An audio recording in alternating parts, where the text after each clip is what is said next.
കട്ടപ്പനയിൽ തീപിടുത്തം, കൃഷിയിടം കത്തിനശിച്ചു. കല്ലുകുന്ന് വടക്കൽ ജോസിന്റെ പുരയിടത്തിലാണ് അഗ്നിബാധയുണ്ടായത്. ഫയർഫോഴ്സ് സംഘം സ്ഥലത്തെത്തി തീ നിയന്ത്രണ വിധേയമാക്കി. നിരവധി കൃഷികൾ കത്തിനശിച്ചു. കട്ടപ്പന കല്ലുകുന്ന് വടക്കൽ ജോസിന്റെ പുരയിടത്തിലാണ് അഗ്നിബാധയുണ്ടായത്. ഇന്ന് ഉച്ചയ്ക്ക് 1:30 സംഭവം. തീ പടർന്നതോടെ നാട്ടുകാർ കട്ടപ്പന അഗ്നിരക്ഷാ സേനാ സംഘത്തെ അറിയിക്കുകയും ഇവർ സ്ഥലത്തെത്തുകയുമായിരുന്നു. ഏറെ നേരത്തെ പരിശ്രമത്തിനൊടുവിലാണ് തീ നിയന്ത്രണ വിധേയമാക്കിയത്. കാപ്പി, കുരുമുളക് തുടങ്ങിയ കൃഷികൾ കത്തിനശിച്ചു. 1/2 ഏക്കറോളം കൃഷിഭൂമി കത്തിനശിച്ചതായി ഫയർഫോഴ്സ് ഉദ്യോഗസ്ഥർ പറഞ്ഞു. തീ പിടിക്കാനുള്ള കാരണം നമ്മുടെ ഊഹത്തിൽ ആരെങ്കിലും സിഗരറ്റ് കുത്തിയോ എന്തെങ്കിലുമൊക്കെ വലിച്ചെറിഞ്ഞാണെന്ന് കരുതുന്നു. ഇത് ഏകദേശം 1/2 ഏക്കറോളം സ്ഥലം കത്തി നശിച്ചു.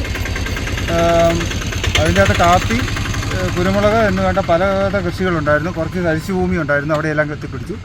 തുടർന്ന് വ്യാപിക്കാതിരിക്കാൻ വേണ്ടി നമ്മൾ വെള്ളമൊഴിച്ച് തീയെല്ലാം കെടുത്തി സുരക്ഷിതമാക്കി. ഇതുകൊണ്ട് നമ്മൾ തുടർന്ന് അങ്ങോട്ട് കത്താവുന്ന ഏക്കർ കണക്കിന് സ്ഥലം നമ്മൾ രക്ഷിക്കുകയാണ് ചെയ്തത്.